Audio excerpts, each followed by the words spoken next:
electrical and HVAC.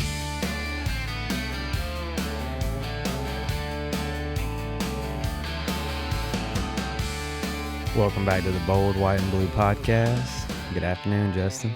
Good afternoon, Josh. What's going on? Getting after it, man. Just flying in. I call it hook sliding like Bo Duke. You know what that is? I do. Where'd Dukes that of come Hazzard, off of? boys. Dukes of Hazzard. Yep. Just Oh, some yeah. good old boys. Yep, just hook sliding. I came in here hook Yeah. sliding, man. I had the Bold, White, and Blue truck on two wheels. You know, the old two-wheel motion. I got here. That might be a good video for us to shoot. Hood slide on the truck. Hook slide. We could do it. Yep. Yeah, what's going on, man? It's just another busy week. I know it's been busy. I've It's been seen a all lot those going formulas, all those numbers and lines and columns you got going in there. I'm not sure what you're trying to tell me with it, but it looks interesting. You'll find out. Yeah. Everybody else won't. You're going but you'll to have find to out. communicate that with me. I gotta communicate because I created. You are creating in there. I'm not sure if I would like it, but I see something happening. You're in gonna there. like it. You're gonna like it. Nice. Hey, I had a friend of mine call me earlier before we came up here.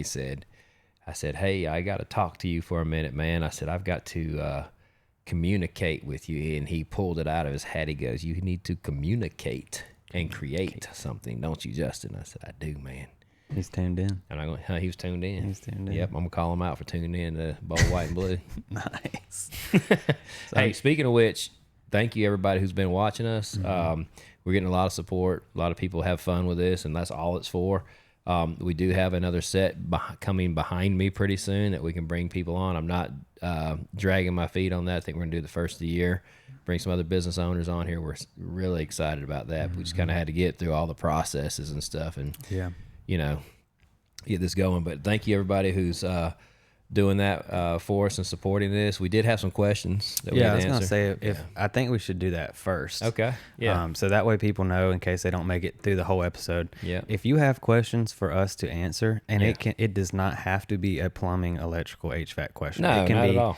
anything. Like, oh, I see you're drinking this drink up here. What do you think about that? You know, or what is your favorite drink? What's your favorite snack? It doesn't matter. This is coffee, and I've been trying to get my buddy to bring me some more of his Quail Covey coffee because the roaster used to sit right behind me over there, believe it or not. But great people, and they got a great product, but I got to get some more of that over here. Which one did you like? You like to drink that Methodical or something, don't you? I have a bag of Methodical down there right now, but I get like a new bag. I go to the spot. It's called Coffee. Yeah. Downtown. They have like the best coffee selection. I had a chance last night to win a gift pack at a silent auction for Shuck Cancer for $40. They had a Methodical bag with all kinds of coffee and coffee paraphernalia, we'll call it. Were they there? I don't know. Probably. Yeah, probably so. Yeah. Yeah, there's quite a few people there. Nice. It's fun. It's real good. They did a great job, by the way.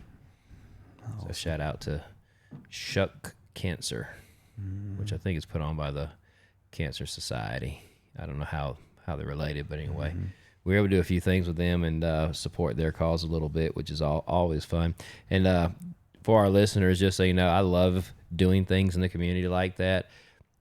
Whether I'm solely married to the cause or not, it's not important because it's extremely important to one of you, a listener, you know.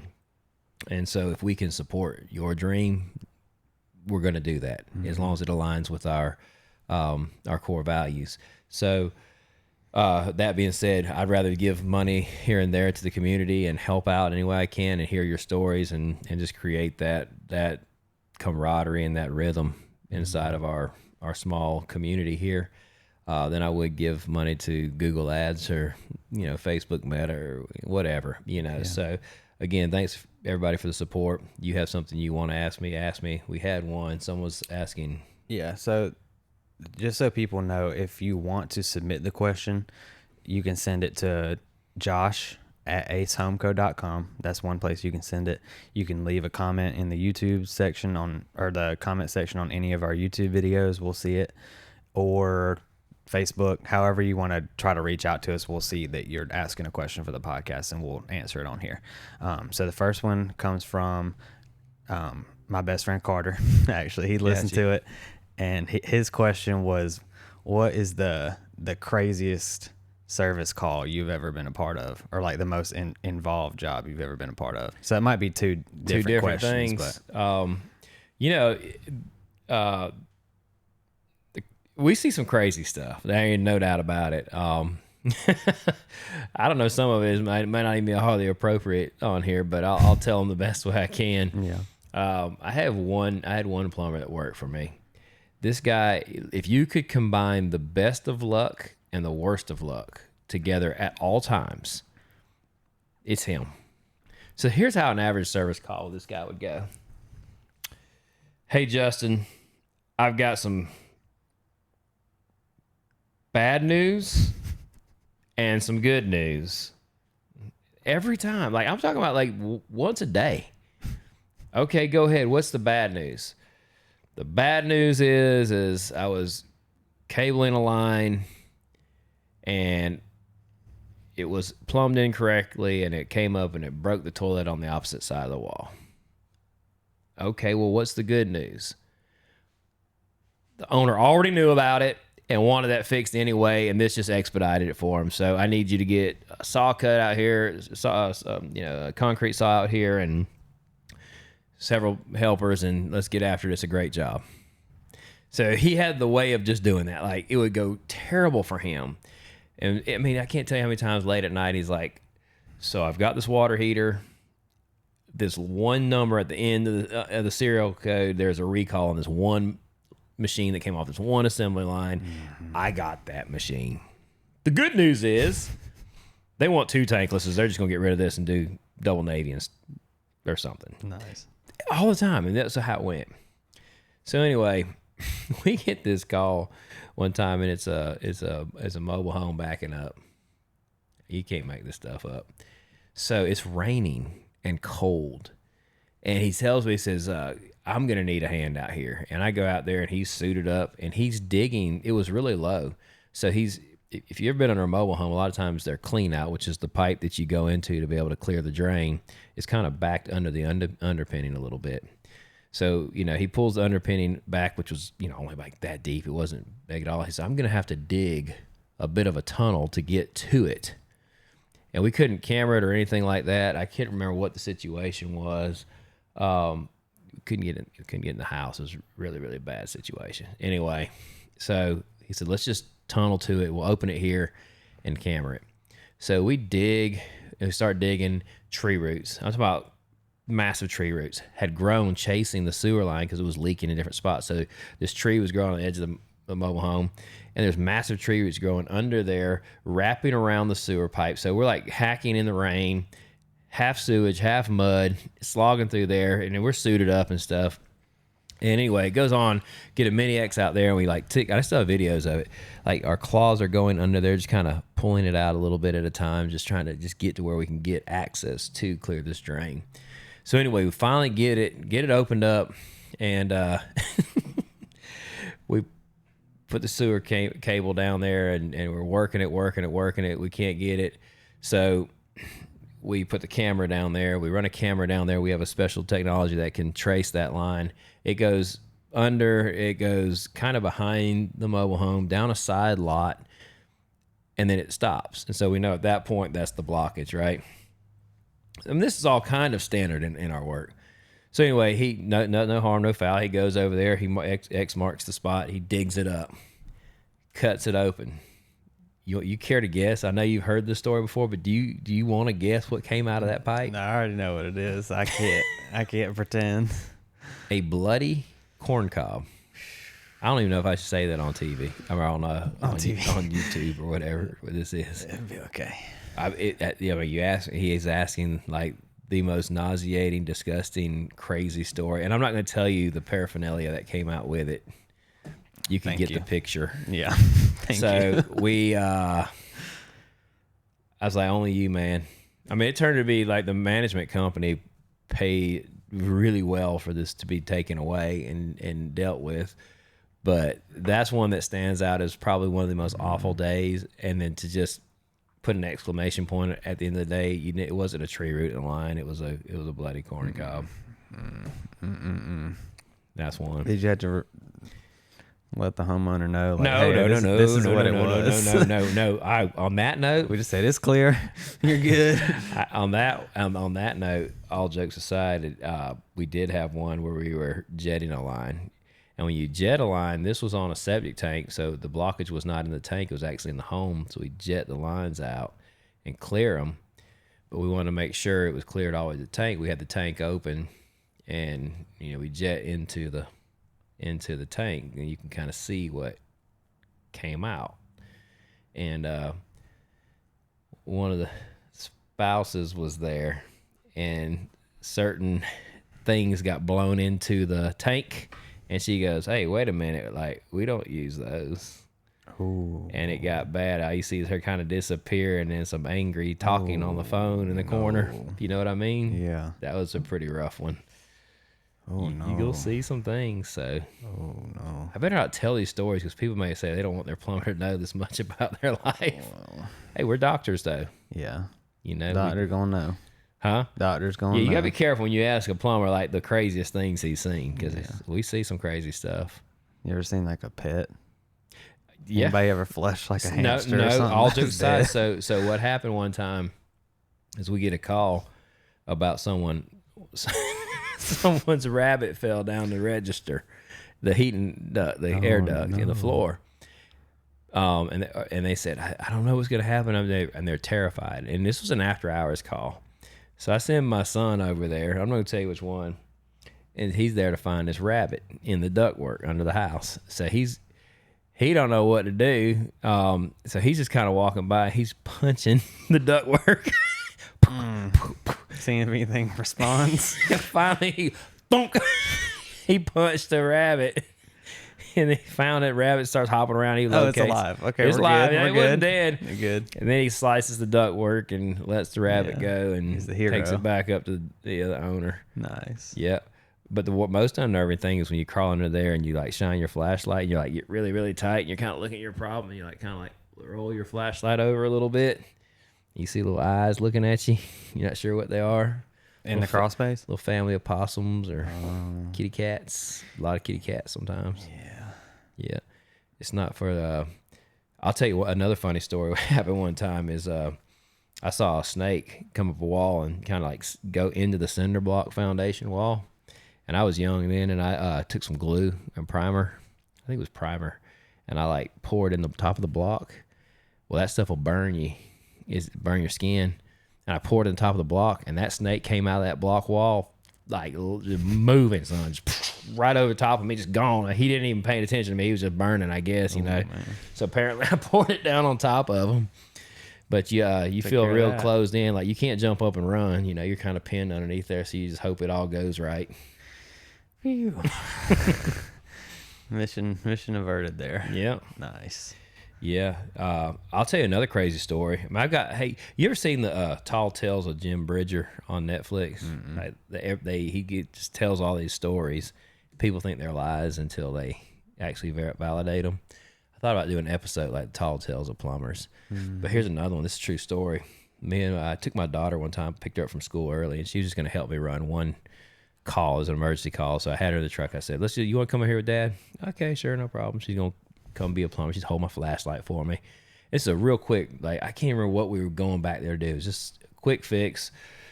So we're going down there, and she's in front of me crawling, and I'm kind of shining the flashlight so she can see in front of her. And she stops. She goes, Dad, something just like went through the floor and into the ground. And I was like, no, it's probably something with the light. And so she's like, you sure? And I was like, no, baby. And so I said, here, I'll go first. And I move her out of the way. And as I start to crawl, a drill bit flashes down from the floor right into the dirt, like one of those long 1/4-inch drill bits they use for drilling in coax cable and stuff for your cable TV.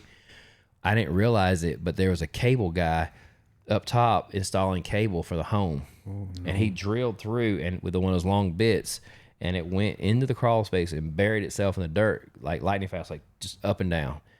Had she been there, that would have went right through her back and into her. Ooh, so yeah, just a reminder how quick like some of that stuff happens. Yeah, pretty crazy. I've been electrocuted in the head underneath crawl spaces before. I have videos of flooded crawl space. Like a lot of old homes would want to put their water heater under the house, and they'll dig a hole in the crawl space just to make room for that. That hole filled with water. Had to change that water heater out. I've got a video of me floating one out of the water out of the house. Ice cold water. You put your hip waders on and you go into there. Just sluice up under there. Sluicing. That just seems not safe. It's really not safe. I have actually taken an electrical meter. I got an electric tester. We call them idiot testers. It's basically something you can just detect if there's any current. I have held it up to water in the shower, and it go off. Dee. I've held it in water and crawl spaces. Dee. So it's actually carrying current. A customer called me and said they were getting shocked in their shower. This little tingling. And it was something to do with the ground wire, the way they grounded a light fixture onto the copper pipe that fed the shower. So some crazy things, man. That'll wake you up in the morning. Yeah. Man. I'm sure I could go on and on and on with stories if that's what we want to do. But you don't want to do the tall tales today. However we get into it. Whatever. However. But I know you wanted to talk a little bit about communication. Our big Everybody's been things laughing at the way I said yeah, communicate. And create. And create. You got to communicate. Yeah. So we do that. We've been working on that in our company a lot. You know, with the technicians, you have a problem, don't glaze it over. Actually dig in, find the problem, communicate the problem. We have a situation right now where we went out and did a leak detection locally. I personally was on this job. We know we found the leak, but she called back and they're able to reproduce that leak in a different way that I found the leak. So it may be indicative of a bigger problem. Now I can just say, no, I found the problem. She doesn't know what she's talking about. Let's just move on. But that whether I'm right or she's right is really irrelevant. The most important thing is that we actually 100% make her sure that her problem is gone. So I have to call her and talk to her. And I did. I called her and talked to her and just said, hey, look, this is what I found. I'm very confident in my findings. If you found that, I'm sure you found something too. They may be related. They may not be related. But let's meet together and let's find out the truth, because the truth will set you free. I love, when you don't worry about hiding anything, everything is easy. You heard discussion, sometimes the schedule gets too busy and we're like, we can't make it to this job. We're going to have to call them. Well, they're going to be mad. Our conversation is, it doesn't really change anything if they're mad or if they're happy. If we know we can't do a quality job or we can't deliver, we have the obligation to call them and tell them. You hear a lot of people say, I don't know what happened. I mean, at least call me.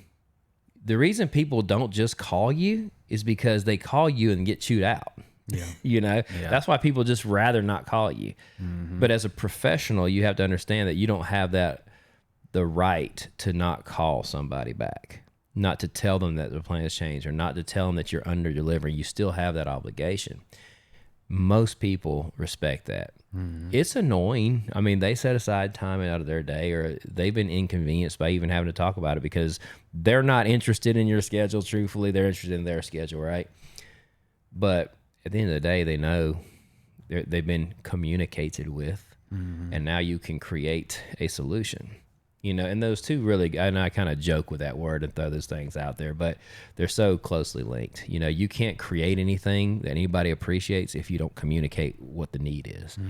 We'd really take we place a lot of value on us being able to find the solution, the creative solution. And we have, man, boy, have we done some weird stuff, in this company, as far as just being able to get answers for people. Yeah. I can't tell you how many times we've done some phenomenal jobs for somebody, and they're just so thankful because you actually wrangled the problem down. We'll go out and they'll say, hey, my sewer line's broken. And you're like, okay, no problem. Every plumbing company loves that phone call. Hey, we'll give you a new sewer line. It's not a problem.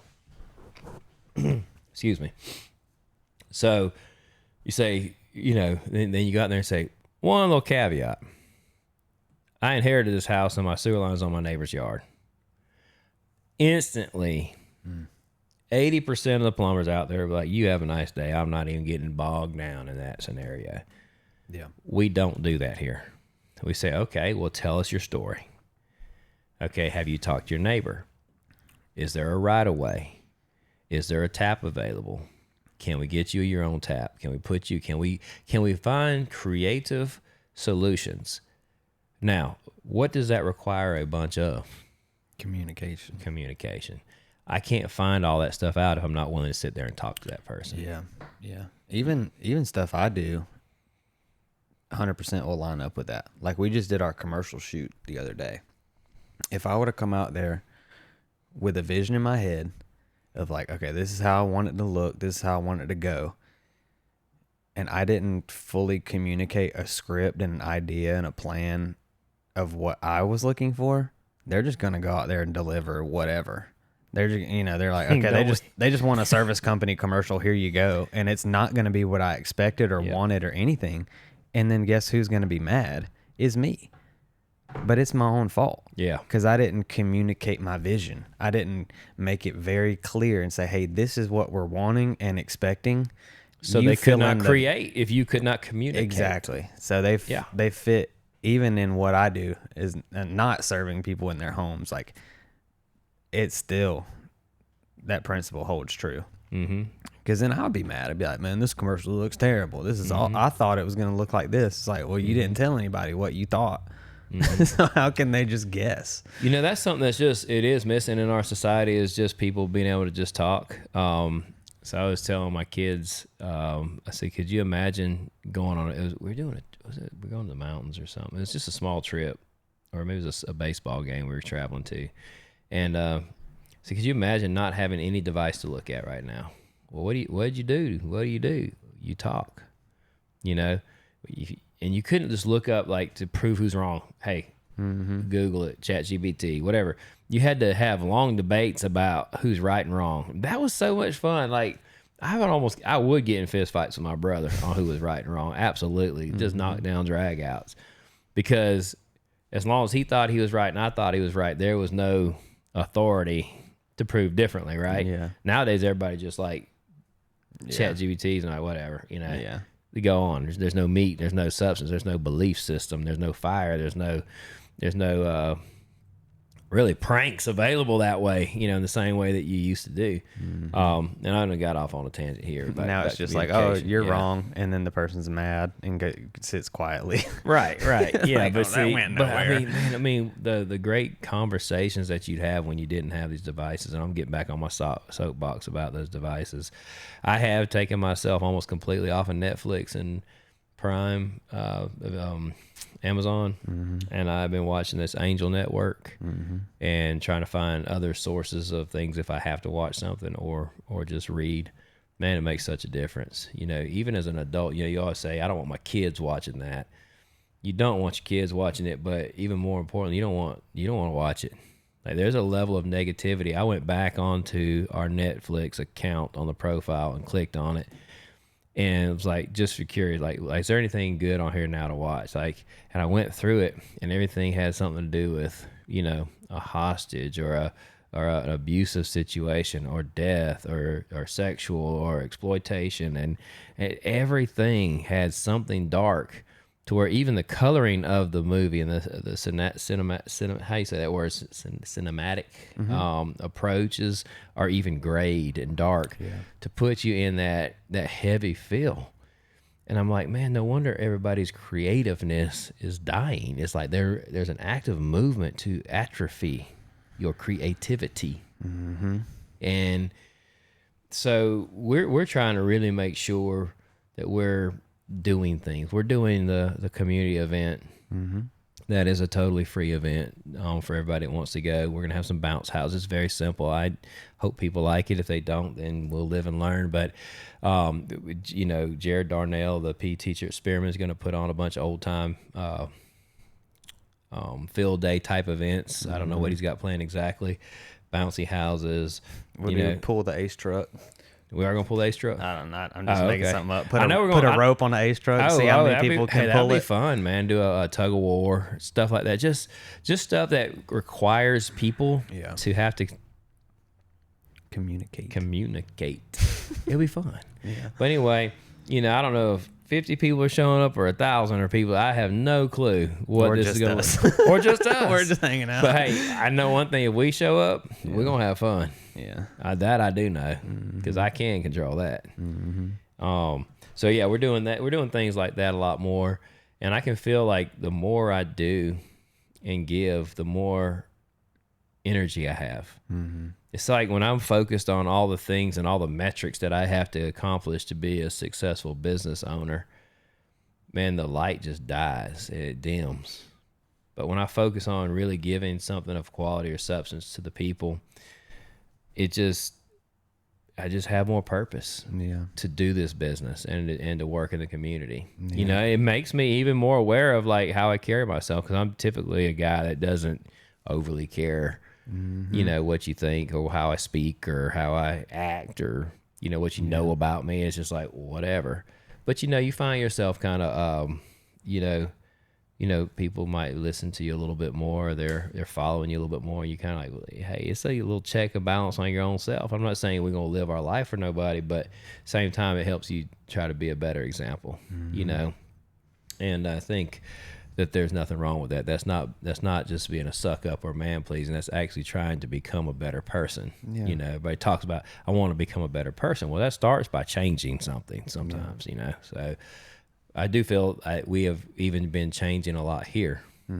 Techs, just focusing on those really clean trucks and no excuses. Like, you did this and you knew better, you know?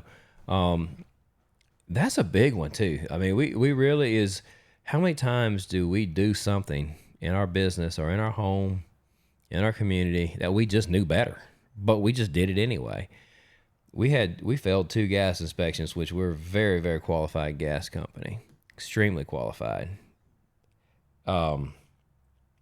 certified at all types of gases and used even fairly prolifically by a gas company and authorities. But we failed a couple gas inspections, and they were petty things. Okay, they weren't anything that would endanger anybody, but it was just some code compliance issues, like when you penetrate through the block wall of a home, you have to have a sleeve. Well, we know that. That's like basic stuff, right?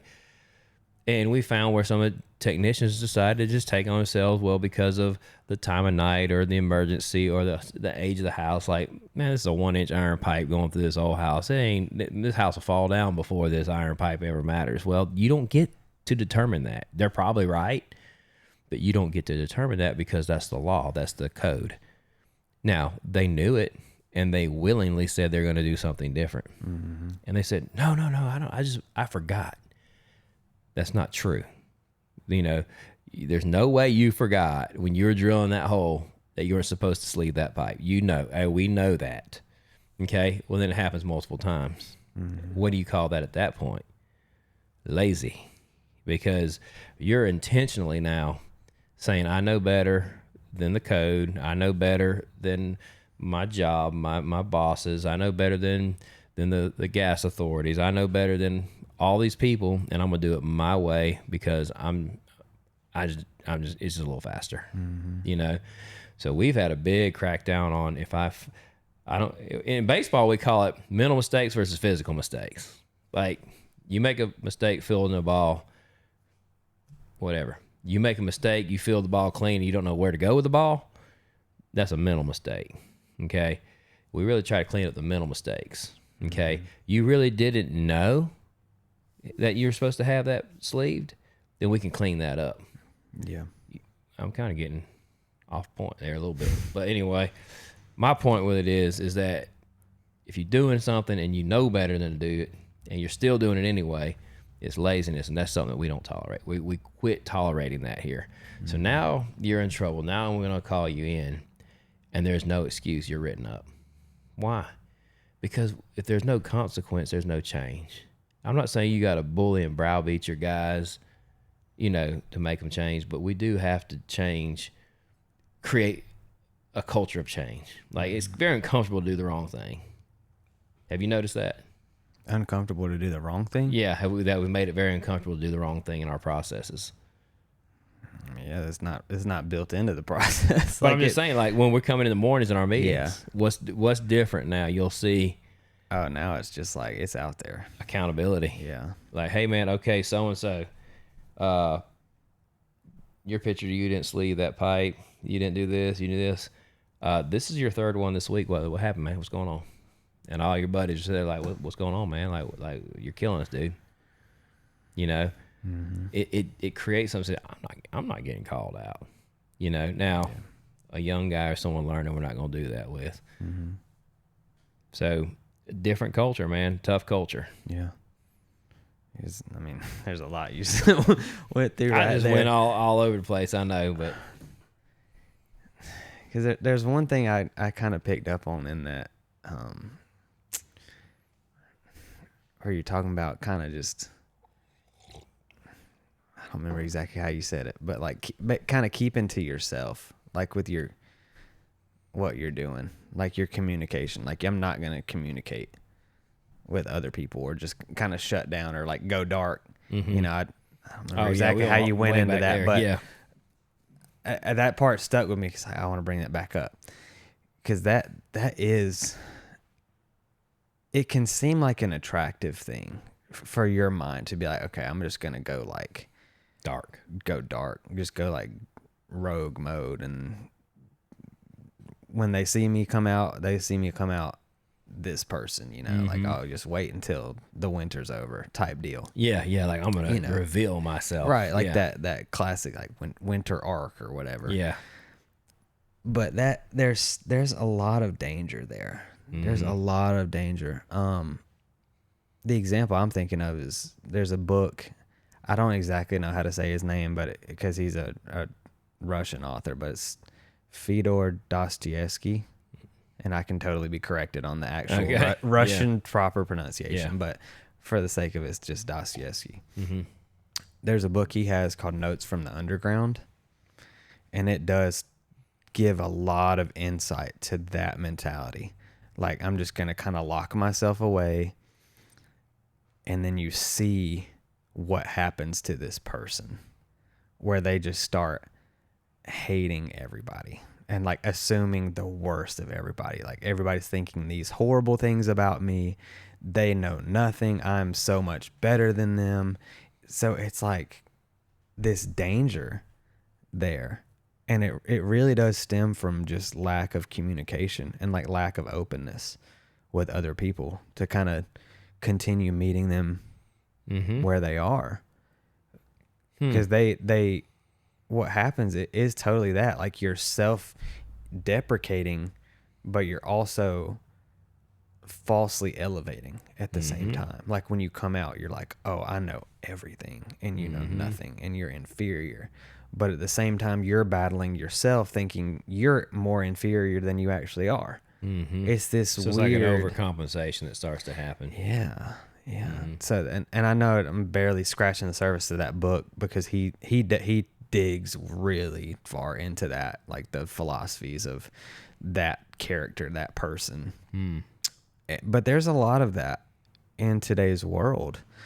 Like I saw a funny way somebody described that book is like, this is like a modern day Reddit troll or whatever, like version of a person who will just kind of be locked away, never go out and see all they do is kind of sit back there and take pot shots here and there. But they're just like slamming away on the keyboard, ripping everybody apart, and like they're like, the government doesn't know what they're doing, you don't know what you're doing, this is wrong, this is wrong. And they can just kind of get away with it, like the anonymity part, being on the internet. I mean, I'm going all over the place. No, but I'm with you, and I'm following you, because go ahead. Are you done with that? Yeah, you can So I was thinking when you said that, like hiding behind the keyboard. So since we've started becoming more exposed through the podcast, through our Facebook page and Google My Businesses and TV and community, obviously you're going to have people that are going to take advantage of that or try to, elevate themselves by putting you down, or just put you down because they don't like you. I don't know, but whatever. These things happen, but I've started embracing those people's comments a little bit more. And I used to delete them, like, hey, I don't want that negative comment associated with my business. You know, let me block them or let me hide them. I don't do that anymore. I leave them. Yeah.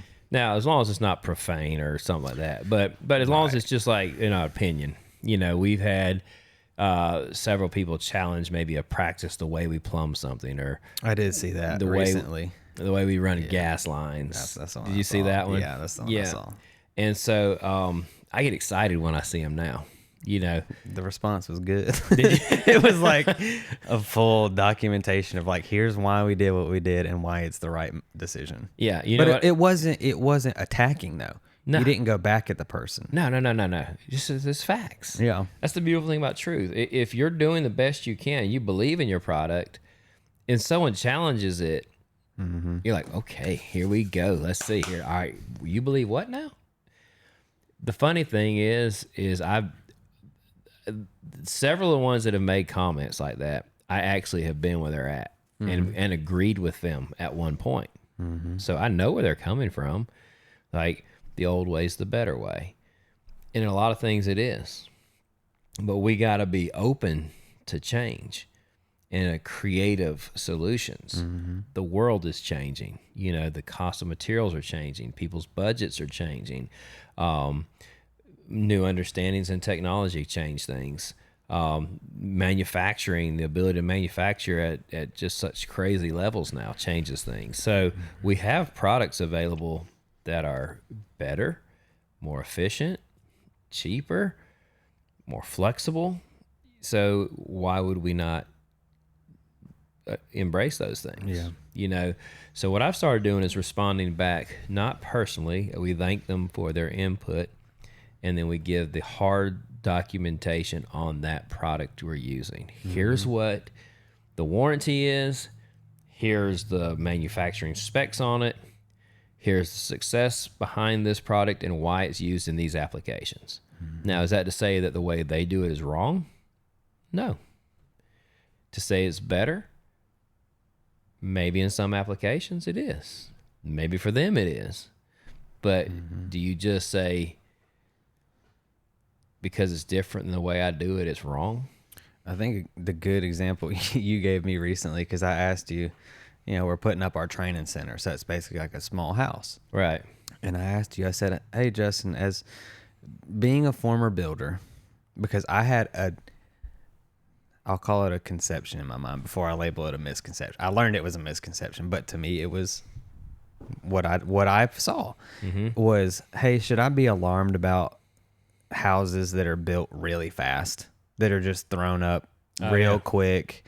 Like, isn't that a bad sign? Like, doesn't that mean it's just gonna blow over if the wind gets a little too strong? Like, you know, that kind of mentality. Like, oh, that means it's poor quality because they just threw it up really fast. And you basically gave me the analogy. You said, okay, you know, no, because of the way processes have changed, manufacturing technology, everything is shifted. And you said, it's like I'm trying to just lug around this heavy old wood ladder, hand built, that my granddad made, just because it's like cut with a saw. It took a long time to make. Yeah. And it feels sturdy. Yeah. And I'm neglecting metal modern ladders that are so much lighter and easier to move around and everything. That was the way you broke it down. Right. Or, you know, at some point someone said, I'm not using that stupid circular saw. I mean, I spent a lifetime learning how to use a handsaw. And those of you who never built houses, especially and weren't introduced to the old builders, you know, I'm a second generation builder. My boys, third generation builder. So they had a way that the old timers would use turpentine. You flick that blade and you cut and throw turpentine on that blade. And to watch a guy who knew how to use a handsaw well was very interesting. They would cut angles and bevels and do all kinds of stuff, but they could not do it better than we can do it now, or as efficiently as we can do it now. The circular saw is here to stay. There's nobody in this world that's going to argue a carpenter needs a good circular saw. But 50 years ago, you probably still had guys that maybe more than 50 now, 50 now, but 80 years ago, you probably had guys out there still that were like, never owned one of those things. Yeah. I had the opportunity to work for what became a national builder. It was John Wheeland Homes, and I was actually the framing contractor on them. And they would give us the home. The foundations were very well organized. They would give us a cut list on exactly what materials went where in the house. It was super, super organized, and we could build those houses in about 3 days. Okay, we built the house in 3 days, not because we were going super fast. Is exactly the opposite. They were so particular about where their point loads. They knew where every point load in every house was. That means basically where all the weight inside of a home transfers. There was always a pier column underneath there. There was always a transfer to that load. They knew what all the beams were rated for, exactly what size LVL or glue lam would go in those places. They knew exactly where the knee walls needed to go. It was so structurally sound, and they knew all the project managers knew exactly what points to check to make sure. Many years later, I built custom homes, very, very big custom homes, and there was always questions. Let's see, how's that transferring down? Did you get a pier there? Let's add a pier here. So there's a lot of wasted time and inefficiencies in some of the bigger, more custom homes that took 6 weeks to frame instead of 3 days to frame. But the other thing that was always fascinating to me was their electrical schematics, their mechanical schematics, the plumbing and the HVAC, the heating and cooling. They had already worked the details out. Mm-hmm. When those systems went in, they worked 100% of the time, every time, the same way. If they did have a problem in a bonus room getting heated and cooled correctly, they made that adjustment, and that was made for the next 1,000 homes that were built. Mm-hmm. It was fixed. So I tell people all the time, I see signs sitting out in front of subdivisions all the time that say, we're suing because these houses are just junk. These houses are junk. Maybe sometimes these things happen. Okay, maybe they rush the grading and the concrete settles, something like that. There could be things like that. Okay, but that can happen in custom home building. Yeah, I'm a big custom home builder. I love custom homes. I couldn't stand tract homes. I don't like how they look. I don't like how the subdivision looks. I'm not pulling for this. I don't want them in our area. Yeah. All that, I get it. My only point is that they know what they're doing. Mm-hmm. Very good. And from a systems and a mechanical and a structural standpoint, many times they're superior to the homes that are built in a custom way. What you don't see what throws everybody is the finishes. So the siding is cheaper. The cabinets are cheaper. The flooring's cheaper. The appointments are all cheaper. Okay, the lots are smaller. So all that stuff, and maybe you didn't get a high SEER unit and things like that. So those are all things that you can add or change. So if you see those things begin to disintegrate and fall apart 3 years in, okay, ask yourself, how much did you pay for the home? Mm-hmm. Did you get a good deal on the home? But 9 times out of 10, it's not structural. Mm-hmm. They don't make those mistakes. Yeah, they're put up fast. They're put up well. The systems are understood. The mechanical is done very well. And simply, when I go out on a service call on a tract built home, I can pull up and I can look at the front door and I know where the gas system's probably going to be. I know where the clean outs are going to be. I know they're going to have a clean out. Mm-hmm. I know that, that the ductwork's probably sized correctly. Lots of things are already done good for us. Now we can simply perfect the home. Mm-hmm. The builder did a good job when they built it. So the home was fairly protected. We come in and we perfect it like, oh, okay, he didn't do anything wrong. He gave you a standard gas heater. I can give you a tankless heater here now. Or, I can give you a higher SEER unit, or I can give you water filtration, or we can upgrade the fixtures and faucets, and we can give you a nicer shower, or whatever the case is. We can begin to now perfect that home. Yeah.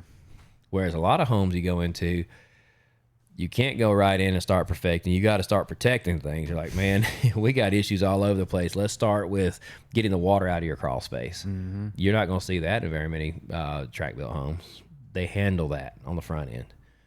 So maybe the home builders will give me a little bit of love for that, because very few people do. Yeah. I promise you that. Yeah. But that's what I'm talking about. Yeah. Mm. And this is a little bit different, but yeah, while all that is awesome, being fast and efficient in those type of things, I do think there's something to having things in your personal life though that do kind of slow you down. Like, Well, on see, that would purpose. be like the stonework on the house, like a stone built fireplace or something, Like, right? Yeah. To me, I see a lot of value in those things in a very fast world. To like, okay, I am going to purposely put myself in a slower technology, but because I enjoy it, because it lets me slow down. Like, am I gonna go in there and make a Keurig coffee, or am I gonna whip out all my different tools and stuff and make Get a your pour hand over? press, yeah. Like, I'm gonna make a pour over. I enjoy the process. I enjoy the product that it makes. Like, even like shaving my face, I don't use an electric thing anymore. I got like an old school setup, You got the straight razor? like safety razor. So Safety it's like razor. same thing. I haven't got to the straight razor point, but it's like the, Yeah. you know, the heavy, you know, you might slice yourself. It's not as scary as people might think, but Yeah.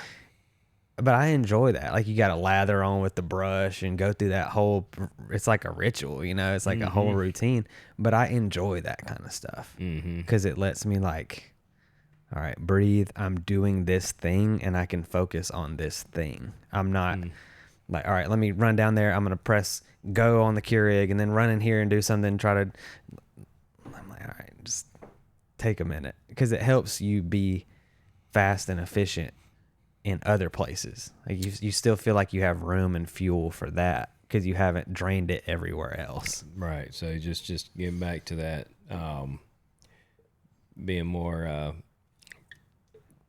proactive, not reactive. You know, if you can get up, get that early start, have that feel good going, you can face the day. Yeah. Yep. And we've been, so it's crazy as we started out pretty good. Past couple of weeks, I've been extremely proactive with it, and then due to circumstances, like I had donuts for dad, and then I had, you know, the shuck cancer thing the other night, and some of the other events. I told Trina, like, I'm getting up same time, and I said I'm just not quite as sharp or prepared for the guys as I want to be. Like, I want to know every detail on the job before they roll those trucks out. I've already seen the schedule. I already am prepared for the questions that are coming. And then it doesn't frustrate you. You're like, you already saw it coming, you know? Yeah. And there's a lot to be said for that. You know, knowing by evaluating their past jobs the day before or in the past, you understand their proclivities. Yeah. But by doing that, you can understand how to help them and ward things off in the future. You know, go ahead and while you're here at the shop, why don't you put the camera on the truck? Why don't you put the nitrogen on the truck? Why don't you do this? You're better prepared for that. Move this, put this out here. Like, that stuff has been a lot different than it used to be.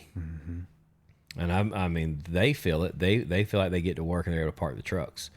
I mean, their jobs now are going from, you know, 15 minutes apart now, you know, down to 15 from 45 minutes apart sometimes. You get 3 stops, you take 45 minutes away each stop. You're saving an hour or two a day just in drive time. Yeah. So I'm feeling a big difference just with that preparation, in that communication. Hey, what are you seeing? And make sure those guys are coming back to me with the same thing. Hey, I didn't finish today. You know, okay, well, I'm glad you told me now, not in the morning when you rolled in. Yeah. You know, and now my whole schedule's shot. So hey, look, we're going to need another 4 hours out here tomorrow to finish. No problem. We're going to move the schedule tonight. You'll be ready to handle your business the next day. Yeah. And there's a lot to the way communication does set expectation for everybody involved. Here's a funny story I heard. I may have saw it on like a YouTube clip or YouTube short or something like that, but I was like, man, that is such a good example for how communication works in a relationship, like more specifically a marriage. But I was like, wow, that's wonderful. So it was a guy talking, and I guess on one of their early times together, he got a bag of like gummy bears or jelly beans or something where it's like different colors of things. She had mentioned, what did she say? Maybe she made a comment like, "Oh, I like the green and the yellow ones" or something. Or maybe he even assumed that. Like, it was something to where it was just like, okay, she likes the green and the yellow ones. So every bag that they bought and shared candy together, he would always give her the green and yellow ones, and he would eat like the red and orange ones or something. Yeah. They have a conversation probably years and years later of like, hey, actually my favorite ones are the red and the orange ones that you've been eating. And he's like, oh, my favorite ones are the yellow and the green ones that you've been eating, but I've just been giving you those because I thought those were your favorite. All because they said something like they're good. Yeah, They like a made that passing assumption. comment or something, and then he like assumed like, oh, that's her favorite. Like every time we're gonna eat candy now for the next 10 years, this is how they divvied it Yeah. out. And so you have this 10-year track record of both of them not getting their favorite thing when they could have been And on in that position the whole time. And on that, you know what? There's actually more of a lesson in that to me because when you think about that, someone was passive in that relationship too much to not communicate, and someone was maybe too authoritative in that relationship to take that presumption. Right? That happens with employees too, and guys. Like you have that guy that doesn't give you a problem. He just puts his head down and gets his work done. And you assume he likes to be an installer. You assume he likes to be an HVAC tech.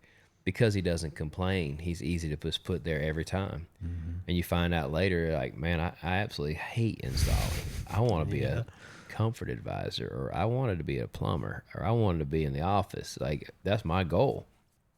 So if you don't communicate and have those sit down heart to hearts, I've actually had some good ones here recently with some of our technicians, just getting to know them a little bit better and some of their things that they deal with on a personal level. And we don't want to forget that like there's lives behind every face in a business. While we're here, there's a certain structure where all conversations have to do with a plumbing, electric, heat, and air job, or all conversations have to do with management or trucks or whatever the things we deal with every day that makes us all eat. Well, when 5 o'clock comes, every face in here doesn't hardly think about this place anymore. It has a very, very, very different life and very, very different needs and interests. And if I can know those things, I can help them be more successful here, or understand when they're struggling, or give them that help when they need that help, or pull back from some of that help if they need a little bit more discipline or whatever structure. For instance, and this is not in my company per se, but let's just say you have a guy who loves to party every weekend and every night he gets off. He wants to go get some drinks. He likes to have a good time. The weekend, he's going to party all weekend. And he's really big on getting a big promotion. He's a hard worker, wants a big promotion, wants to be that guy, but he always needs money. Boss, I'm a little short. I need to get that till I get that next promotion. Can I get a loan or whatever the case is? Well, he's a good worker. He's doing these things in his personal life that's not affecting the business, quote unquote. Okay, which it would be, but it for all intents and purposes, it's not. But he's moved through the ranks quickly, making more and more money, but he always needs something. Is the answer for this guy, let's get him a really top paid job because he does work really hard and give him promotions? Do you think that this is going to help him long term or the company? Not a chance. He'll find that raise. He'll figure out a way to burn up that little excess, and then he's at the end of the road. And guess what he does? 6 months later to a year later, man, this just isn't working out for me. I got to go try to find some more money. Okay. So that one there, you need a little tough love. We're going to talk discipline. We might even move you back a little bit to remind you of the basics. Maybe we're going to bring in someone to talk finances with them.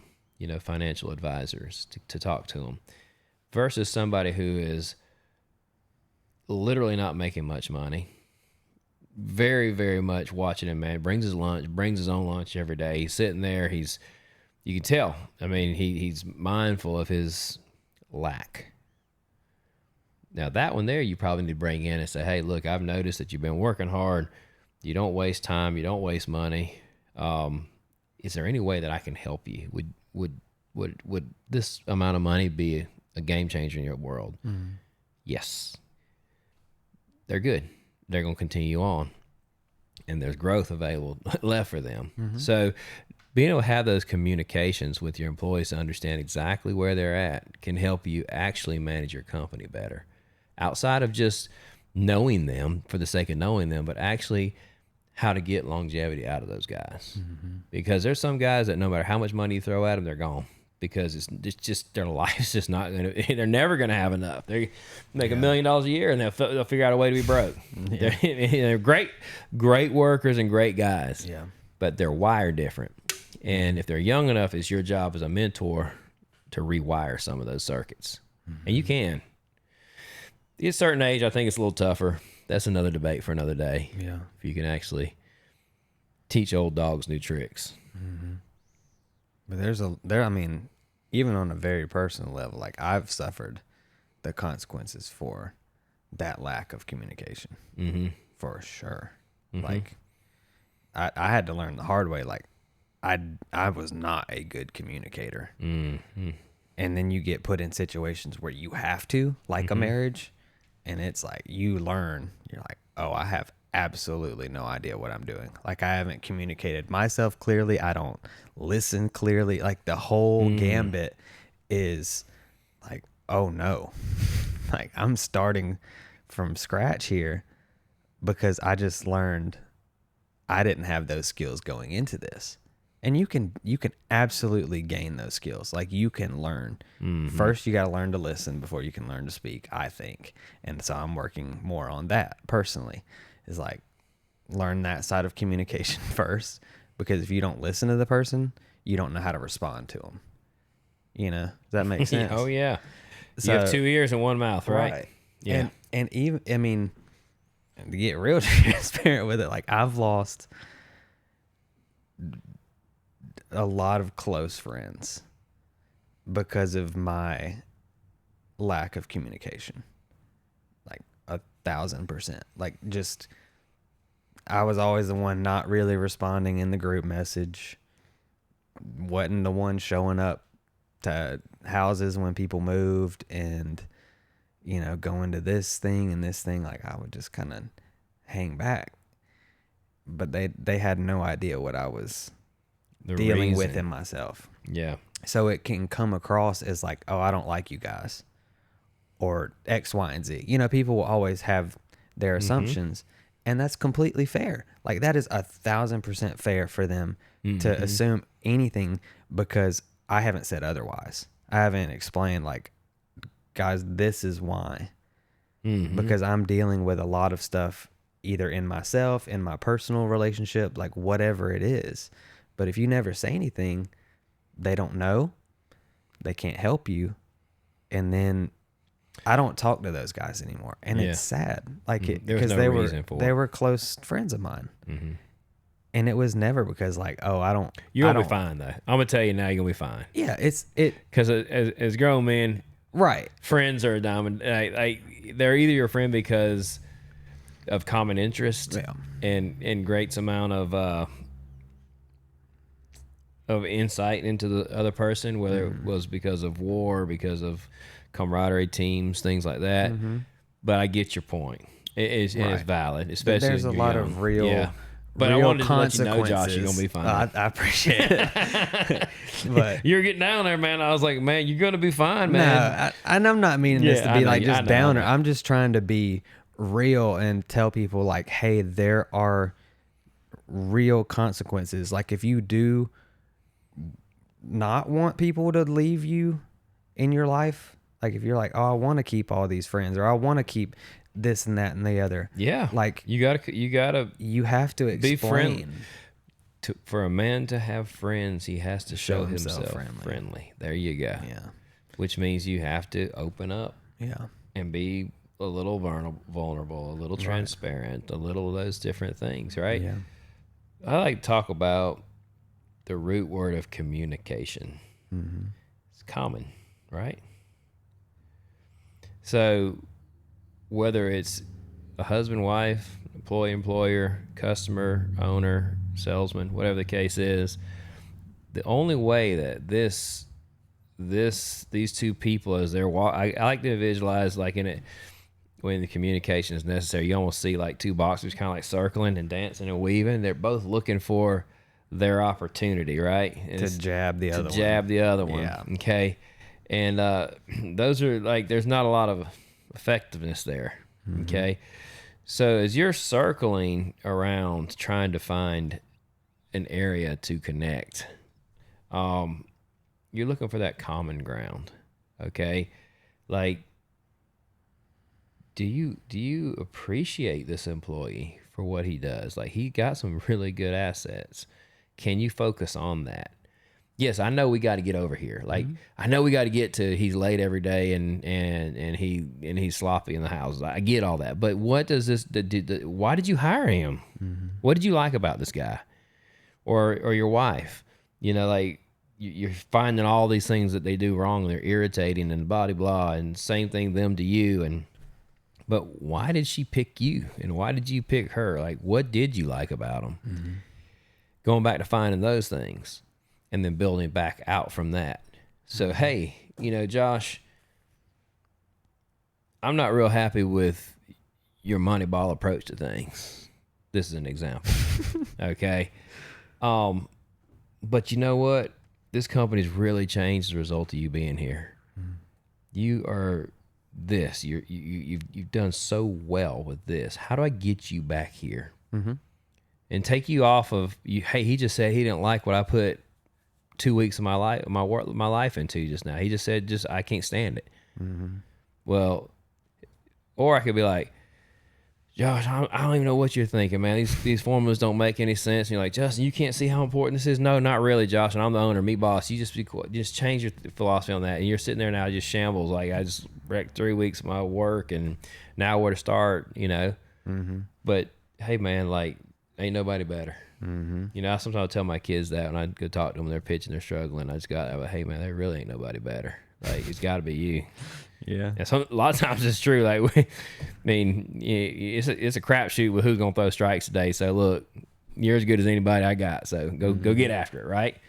But you know, just finding that, you know, in an employee or in your spouse, like, look, you're the best. I picked you because you were the best for me. Now we found that common ground. Can we just discuss on how to utilize that attribute into getting answers for me? And I'm going to do the same thing back to you. You know, communication, you know, the act of finding common ground. Yeah. Through discussions And through actions. Because, you know, you can communicate without opening your mouth very effectively. My wife does not have to yell at me for me to know she's not happy. I'm pretty sure when I walk in the door if she's happy or not. You know, our guys probably don't have to wait till I open my mouth in a meeting to know what kind of meeting it's going to be.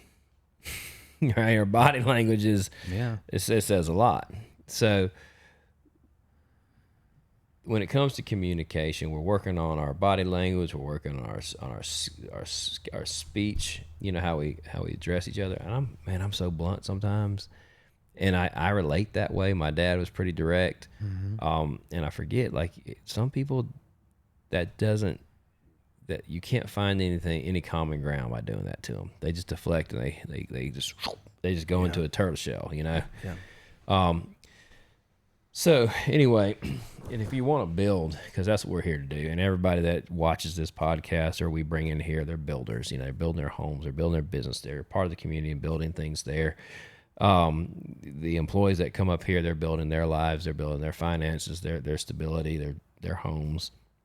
Some of them physically actually building homes. So to create anything, going back to the beginning of this podcast, you have to communicate, which means you need to put yourself around people of common interests and common goals. If you have this dream of becoming successful, and I'm not just talking monetary success. When I say success on this podcast, it doesn't mean money, because I go back, I would really love to live in an 800 square foot house with no money and live on the barter system. That would be a wonderful life for me. It's just not my reality or anybody else's that I know. So anyway, we're stuck with this job that we have to do in this world we have to live in, so let's do really good at it, the best we can. So when it comes to building anything, you got to put yourself around those people. Okay.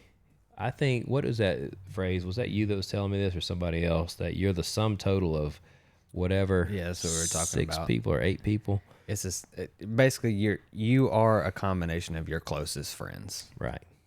So if you look around at your closest friends and you say, oh, I've got one that's a drug addict, I got another one that's just angry all the time, but he's a pretty good guy. Got another one that lies to me all the time, but he's funny as he can be. And I got another one over here that, doesn't believe in God, but he's all right. He's a pretty good dude. And then you got, you kind of go through your circle and you're like, man, like, why is it that I can't seem to get ahead? Why is it that I'm not creative in my life anymore? It feels like the juice and the zeal is gone. Maybe that's the problem, and even look in your own home, your wives and your children, the people around you, are they negative? Are they heavy? Or are they bright? Are they excited? Are they educating themselves? Are they creating and communicating? But I'm going to tell you now, if your home is silent as a tomb, there's issues. Homes aren't supposed to be quiet. If everybody's in their own corner, hey, we don't ever fight, we're good. But like you can kind of cut the air with a knife. Major problems coming. You will not be happy. You will not be successful. And I talked to Tex about that. Like, they come to work and they look sharp, and then I get to talking to them, and they're dealing with the way of the world, man, their relationships and their homes. I'm like, guys, like, you can take the day off. Maybe you need to take a week off. Just kind of get all that stuff fixed, because you can't go out here and be energetic and creative. You can't buy into my messaging if your home's in shambles and you're stressed and you're worried about your relationships and your spiritual relationships or your emotional relationships, with your spouse. You can't be great. Now, I'm not saying you got to be all feely every time that you have a little spat with your wife. You got to come into work and be down. Like, I don't put up with that either. But I'm just saying those real things that happen in life sometimes are just weights, So, hey, look, get yourself around some friends. Get yourself into a group. Get yourself into an activity. Pick yourself. My days say, pick yourself up by the bootstraps.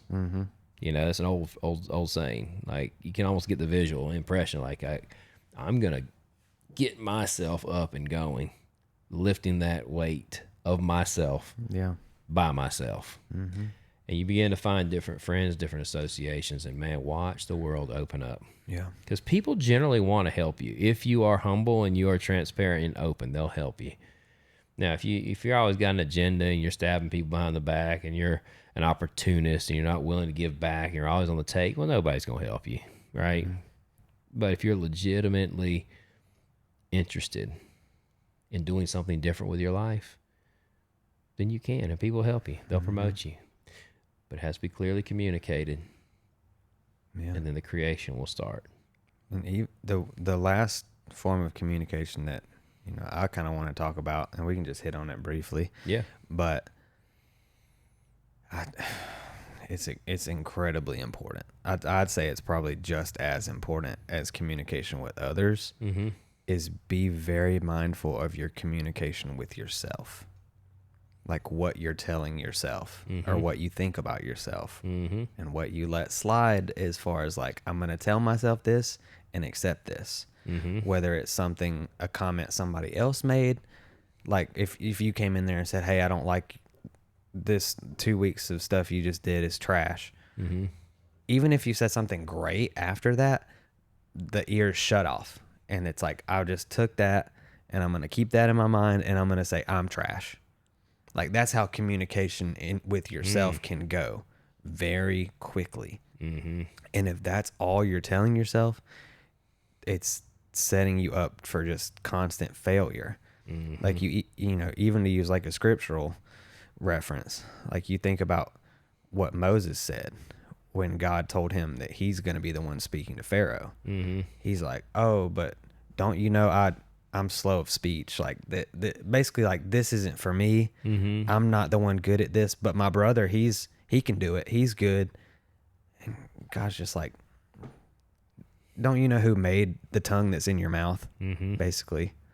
Like, come on, I'm choosing you.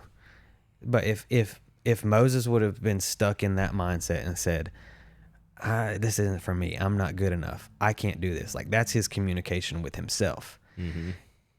And then if he has the wrong group around him that reinforces that idea of like, oh no, yeah, man, this ain't for you. You're not very good at this, man. Like, don't give a public speech ever, because you can't. Yeah. You remember you got it there last time and peed your pants. Like that. No, it's not for you.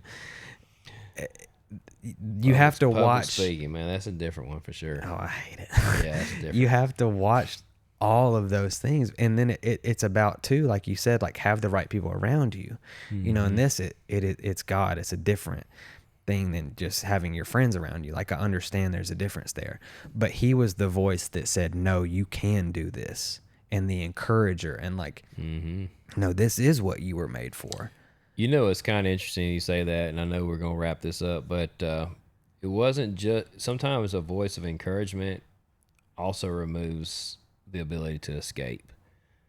So we have some young techs that I'm having to encourage that, look, you're better at this than you are. You guys seen them on the Facebook. They call themselves the young guns, but they are good. Matter of fact, they're better than they believe they are. And there is always that guy. Right now, that guy is me in my company, but I've had those guys over me that removed. I remember the first time someone told me to build a house for him. One of my bosses, he said, I've got to go do another one. I was in Charleston. He left me on Daniel Island to build a house, and he had to go to Somerville and build one. And I'm like, whoa, wait. I know, like, I've been, like, the main guy here the past few months or whatever, but, like, I'm not ready for this. I remember distinctly saying, I'm not ready. And he just told me, he said, if you weren't ready, I wouldn't tell you to do it. And left. And I made mistakes on that house, but that house is still there. It was a beautiful job. It turned out it was still a very, very nice home there in Daniel Island. And I learned so much, and that was the beginning of my building career. But at some point, someone just closed the door on me. I had another guy that wanted a raise, and I said, yes, but you have to be a lead guy. You've got to build your own houses for me. I can't just pay you those rates and you work with me. You know, I need you to be your own guy. And he said, no, that's not my deal. I don't want that kind of responsibility. And so he opted to take the less money and not have the responsibility. And this ultimately caused a rift between me and him long term, but short term it worked. And to this day, he owns his own construction company and is fairly successful. Okay, so it still was the right answer. I still moved him to a higher level, whether he is my friend all the way or not. You know, it doesn't matter. I did my job as an employer. But so what I told him is, I called him in the next Monday and I said, I'm firing you. And he said, what? And I said, I'm going to let you go because you're not willing to grow anymore. And I can't have people around me that don't want to grow. I said, it's just cancer. It's going to bring me down. It's going to bring the guys down. All you're doing, you're too smart. You're goofing around now. You got he's an incredible jokester. So, you know, everybody, the job's an afterthought for you. So you're going around, you're distracting everybody with your jokes all day long. And I said, you're just too talented. Like, I'd rather just not be around you and find somebody that wants to move forward. Well, I don't want that. And I said, or I'll give you a very substantial raise and you go build houses for me. And so he had a decision that morning. I don't know that I would do this anymore, but I did it back then. I was young. But I said, this morning you're fired, or you receive a very large raise and responsibility. Grow up. And he did it. And for I think he built houses for me for about 6-7 years. 6-7. Oh, no.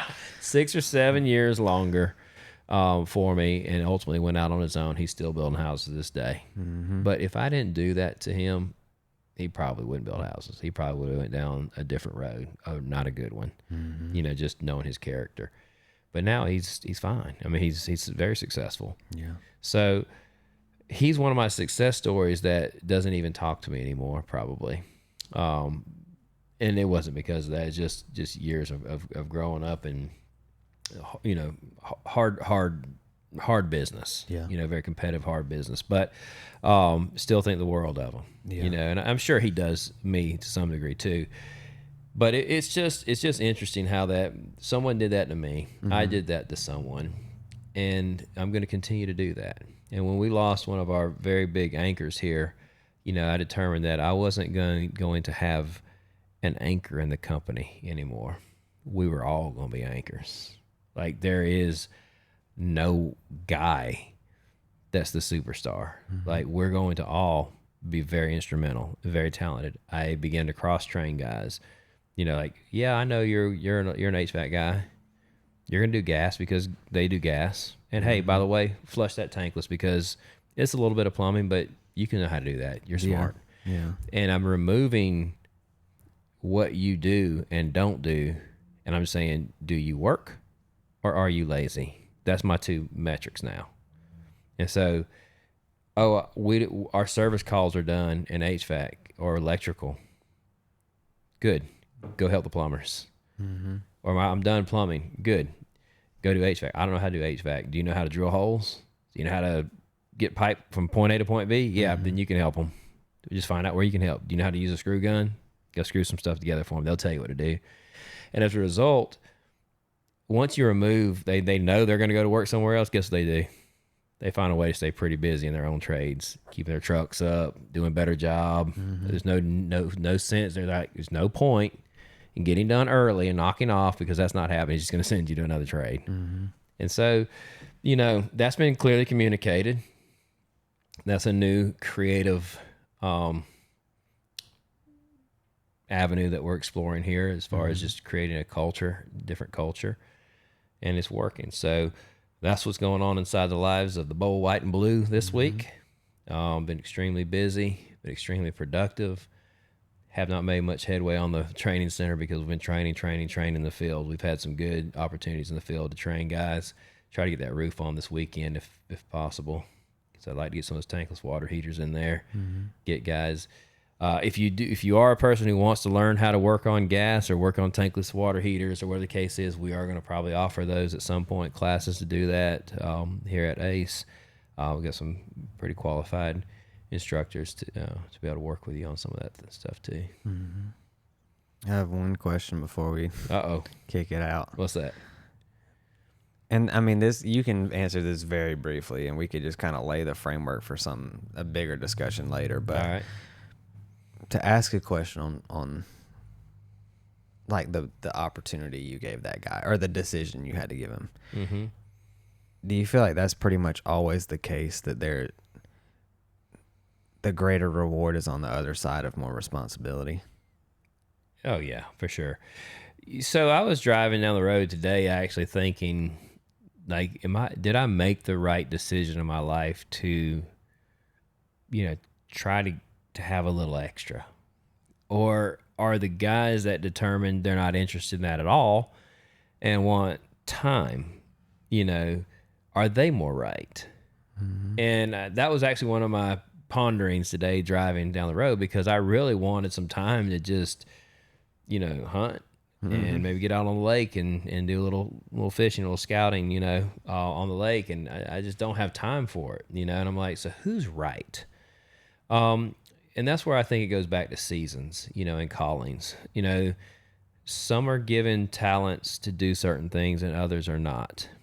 Doesn't mean that they're more talented. That's where their talents lie. Some people are given a lot of children, and so there's a lot of responsibilities. You don't provide for those children, or you're lazy, or you're doing different things. I mean, then you're wrong. So my lot in life, in my season of life, is not to have that. I don't get to have a lot of time. I look very jealously at guys that have a lot of time. I do wonder, are you smarter than I am? Do you have this more figured out? But by the same token, they may have a home that's paid for and one child or an older child, and they just don't need a lot. They've made different choices in life, and so it's fine. There's not a right answer there. There's really not a right answer. And I think each one has to fight for balance. Yeah. That guy's probably got to fight to make sure that he's utilizing his talents and not just wasting or squandering them. Maybe he's sitting on more and can do a little more. Maybe I need to learn to slow down and borrow from that guy and put more of my talent into some of the communications with my relationships. So these are the things that nobody has all the right answers for, but you kind of know inside with that thing that God gave you called a conscience. You know, you kind of know when you're in a good place. You know when you got it right. Here at Ace, we've pulled back from, the efforts to hire and scale and do all that stuff, and opted for more quality over quantity, at least for the next year or two. We want better tools, we want better training, we want better, better technicians, better management, we want better facilities, we want to just upgrade in a way that's maybe not visible to the world, but it is very rewarding for me. And if the time comes where, as a result of that work, it scales itself because there's a demand for it, then the world has spoken. That's what they want. If they don't, then why would I fight that? Yeah. Then that's arrogance and pride and image. You're fighting for an image. We all have an image, whether we want it or not. It's out there. But if you're fighting to be that, it's pretty hollow. And when you lose, it feels really bad. That's where I think, even like you've heard scripture, pride comes before a fall, and then usually pretty bad. So, if you are a business owner and you won't have those ambitions to scale, that's good. That's fine. Just be careful. Yeah. What's the reason? What's your why? You hear that coined a lot. Like, what is your why? Well, if you don't have a clear answer to that why, it's probably gonna hit the skids. It's probably gonna go on the rocks. If there's a clear motivation and a need, and what you're gonna do with that success, is that a platform for you? Is there a driving factor that's bigger than just I want to be great or I want money? Then there may well be cause for you to scale and become an image, an influencer or whatever. It's my 2 cents worth. I think we got us a good one today. Yeah. Probably just go ahead and Wrap that up. start pulling the curtains. All right. So we only have one more of these before we redo the set and bring on some more people, That's right? the goal. Okay. The goal is get everything starting to come here 1st of December. Nice. And then we'll have it set up, hopefully. I got quite a few people that have asked to be Yeah. on it, so we'll need to probably push on that first of the year. I'm hoping by that Friday right there we could, if not have somebody here, we'll at least be on the new set, but maybe we can shoot for like our first 3-person shindig. I'm excited. Oh yeah. I'll bring a tech up here or somebody. Well, we definitely need to get the techs up here because Finish out the they're funny. office. Everybody needs to know our techs. They're great. Yeah. They're hilarious. Yeah. We'll finish out the office. Yeah. And They're technicians and get everybody up here. So Sounds good, that's man. coming. Y'all only got to put up with just us for one more week. Put up nothing. We're laying it out there, I man. know. We're laying I'm it just out messing. there. I'm just messing. Just being us. Just being us. Awesome, man. You enjoy your weekend this weekend. I'm going to jump off here and hopefully everything's going to go be smooth when I come back down to the office here. We'll see about that. See you, man. See ya.